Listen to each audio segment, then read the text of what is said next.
In South Dakota, along Highway 244, there is a site that captures your attention as you draw near.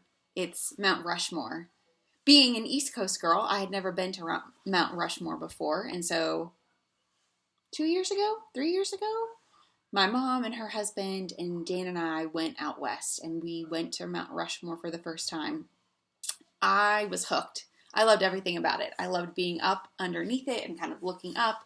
I loved the walking tour, sitting out, eating my snack, watching, well, not watching, but seeing the reflection of Mount Rushmore against the windows of the main building there. We went to Crazy Horse later that day and then came back through and past Mount Rushmore when it was all lit up.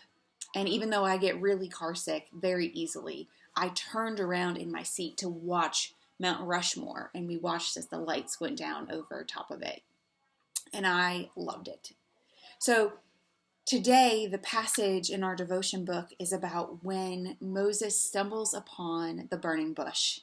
And it is a sight that he cannot pull his eyes away from. He is engrossed in what is happening in front of him. And it's got me thinking about the unusual sights, the unusual things that catch my attention, right? Most of the time, it catches my attention out of fear. That person shouldn't be there, or that person is doing something that looks wrong, or this seems like a bad situation. Those are the sights that catch my attention. But for Moses, the burning bush gripped him like Mount Rushmore gripped me, or like the Eiffel Tower when the lights are sparkling at night. I was fixated on Mount Rushmore, on the Eiffel Tower when that was happening. I could not pull my attention away from it. Something crazy could have been happening in front, but that big monument, that big tower with the lights and the people and the energy had me fixated. So as we look into the Christian New Year, which will be on Sunday, Christ the King Sunday, and Advent and Christmas, and we marvel at Thanksgiving this next week, keep your eyes open for what engrosses you, what captures you, how God is using the things around you to make you aware of God's goodness.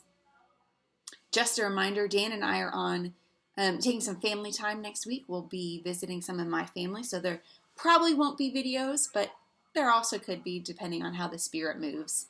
So if we don't see you next week in videos, be well. Keep your eyes, ears, hearts, and minds open for how God might move in your midst.